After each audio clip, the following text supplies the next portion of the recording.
Hi Sequels friends, today we are doing a ship with me video. So I have up my handy dandy spreadsheet here and I am making note of all the items that I need to locate in totes. And this is for New Year's Eve or New Year's weekend. So 12/30 through 1/2, and I have 12 items to package up and ship out. So if you want to know what shipping looks like for a part-time reseller, you're in the right place. Just keep on watching.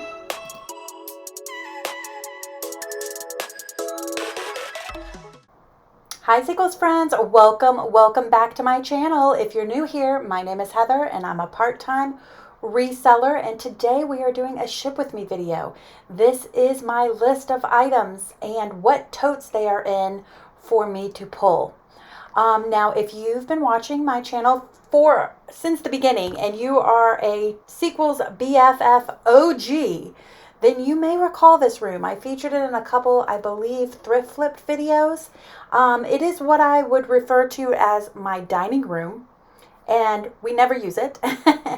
And you may have seen my dining table and chairs a while back in a what sold video, because I thrifted them. I didn't use them after however many years, and I sold them.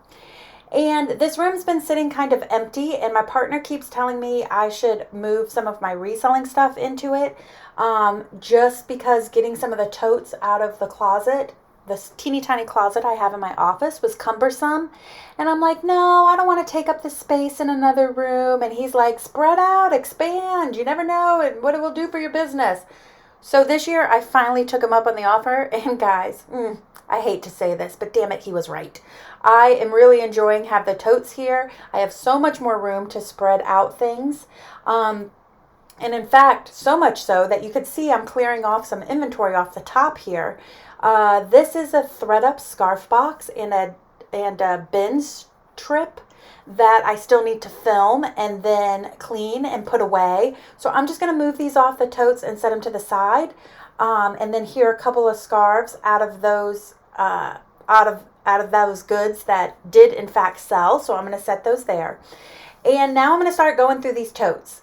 So I have 9 totes in here total, and I just have them marked 1, 2, 3. The next row goes 4, 5, 6, and then 7, 8, 9. So in this tote, I'm pulling out this Raggedy Ann dress that you may have seen in my Goodwill's Bins video, putting these totes back up in order and moving to tote number 4 to pull out some more items. Now, when I am done filming, itemizing, taking pictures, whatever it may be an item, I then go ahead and package them all in poly bags, slap a "You Have Great Taste" sticker on them, and then put them in the totes. I just find that that's the easiest way for me to get them out of my way and to keep them all organized.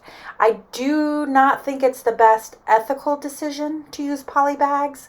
I've been researching more, possibly not bagging it and then wrapping it in brown paper, because it seems much more eco-friendly, and I do think that a lot of people, such as myself, are very conscious about buying used because of the eco benefits, but I just haven't gotten around to doing that yet. I'd love to get you guys' opinion on whether or not you think that eco-friendly packaging is important. Leave me a comment down below. Now overall, I currently have 450 or so items in my shops.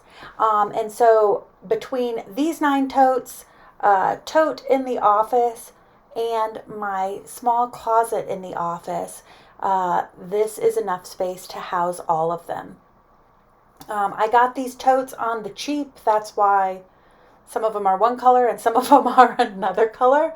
I should probably move the grays to the middle so it makes a nice little stripe and looks like I did that on purpose. But no, it's just because I'm cheap. Looking through here, I don't put the item numbers on there, but that can become problematic every once in a while. When you have all black items or jeans, you may have to peek in there just to confirm the brand, but it really doesn't happen often enough for me to go back to worrying about inventorying every single item. This bins strategy has been working well for me for the last, 3 3, is it 3? Is it 4 years? Oh my gosh, I've been doing this for too long. For the last 4 years, so I highly recommend it. So now I am looking at my sheet and realizing that I need tote 10 and forgetting where it's at. I forget 10's in the bedroom. I don't know, it looks like 10's in the dining room with me. Hey, My partner is going to be super excited to know that his comedy bits made it into the cut of this video. Let's all give him a round of applause. Can we? Please. Okay, so anyways, 10 is in the bedroom. Both the tote and apparently myself. I do keep this tote in the bedroom because Miss Furiosa, my cat, likes to sit in here while I'm working, and I don't enjoy her being on my desk or my counter, and I find if I just put a towel and set this tote on my rolling rack, she is happy as a clam. I do have another spot for her to sit, but she really enjoys the tote better so she could stretch out. So, you know, you got to accommodate your pets. So we're in here, tote 10, looking for a few more items. While we're doing that, let's talk about what totals we have here. So there were 12 items that sold this weekend. The gross total is $231.22, but the net total came in at just $108.37. Why? Because I sent offers. So many offers. Free shipping, discounted, anything to try to get some of this product moving. If you saw my December what sold video, you know why. December was very, very tough for me, and so I had a lot of motivation to move older items. Now I say, come with me. We got one more spot to go to before we have every item that's on the list, and those are the items that we need to pull out of my closet. So these chocolate blue shoes that I showed you in my thread up video, and a little dog brooch that came in a Goodwill blue box, jewelry box that I didn't even share with you because it was such a dog. So I'm just double checking my list, make sure I got all the items. I do. Fantastic. Let's say hi to Furiosa. Hello. Hey. Could you stop bathing and say hi to the camera? Yes. Excuse me. So anyways, let's get to packaging. So this L-shaped desk I use to do all my packaging at. I have tissue paper and brown paper. I tend to use the tissue paper for jewelry, as I did that brooch there.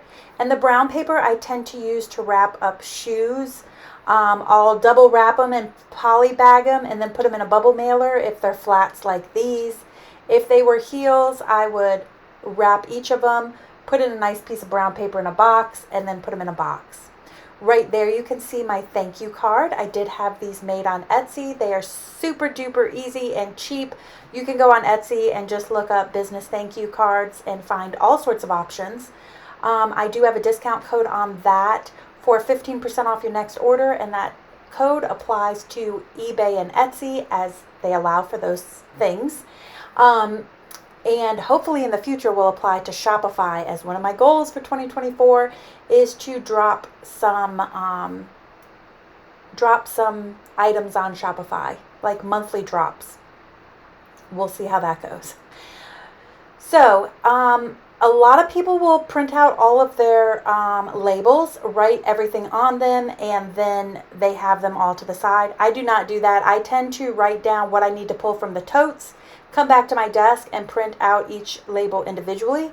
It is what works for me. I keep the email in my inbox. I print the label from there, and then I delete it out of my inbox, and that lets me know I've done all those. If I was a bigger seller, I may not be able to do it that way anymore. It may be too time consuming, but for me right now, it's the comfort level I'm at to ensure I don't actually swap out anything. So we have our label here. Here I'm using USPS, good old-fashioned flat rate bubble mailer. If you don't know, you can get those on USPS website for free. I highly recommend. Here is a scarf that was sitting out, so it does. There comes Ragnar. Hello, surprise! Always there to annoy me, or to play. I guess you would call it play. Because the cats are around, I do sometimes do an extra lint roll before I ship anything out. What was I saying before? USPS shipping you can get all of that packaging for free. Take advantage of it if you're not. Also consider looking up USPS pickup if you are in a neighborhood where you feel comfortable doing that. Everybody down our street has security cameras, so if somebody steals anything, we'll know who it is. But I've never had any problems. I've been using USPS pickup for probably 20 plus years, and it has worked out just fine for me. Let's see, that poly mailer right there I got on Amazon. I use that for all my first class items. Any of my mailers, the little scale that I'm using is just a food grade scale. The lint rollers, I have in my comments or in my description of this video links to all of those things. If you're looking for anything, feel free to look there. It includes my great taste stickers and the thank you stickers. If you look into the mirror, you can see just a little bit between my monitor and lamp. I do have a Dymo printer. I got to tell you guys, I held off on getting this for our primary business. If you don't know, my partner is a glass blower, and we've been selling his items full time for 15 plus years now. And I held off on getting one of these Dymo printers because of the price, and I encourage you to go ahead and bite the bullet and do it. It is so helpful than just using a regular printer. Quick, easy peasy. And I got to tell you, if you look for some on eBay or Mercari, you're likely to find a really good price on some used ones. So all of our items are pretty much almost packaged up at this point. You can see I take that poly bag, I shove in my thank you note, wrap it up, put on my thank you sticker, put on my label, and it's good to go. Here we go. I think we're printing the label at this point, and then we'll slap that on, and then we'll add it to our USPS box. As I said, I do USPS pickup. It works all the time except for when my regular mailman isn't. It takes a day off, and then sometimes I may be forgotten. But I tend to ship all of my stuff next day, so it hasn't been a problem, to just miss one day there. As you can see, my closet back there is stuffed with shoes from a recent shoe thread-up box, as well as packing materials, some random bags, coats, and some big bedding that I can't store anywhere else. And then you saw earlier my clothing rack in my office here. To give you a rough idea of what my layout is, being a part-time reseller in a teeny tiny 800 square foot cottage. So you can make it work even with limited space. I think we're packaging up the last one now, and then we are just going to print out that label. I think I'm going to go and close this window right here because your girl, you get over 40, you're going to have to open up the windows more than you ever did before. And now we're going to close it. We're going to package these all up. The last one in the package, look at that. And these are ready to go out on the porch, USPS pickup. I hope you guys enjoyed this video. If you did, please give me a thumbs up and go ahead and consider hitting that subscribe button. If you like videos like this, I will definitely start to make more of them. So thank you guys so much for tuning in, and I'll see you next time. Bye.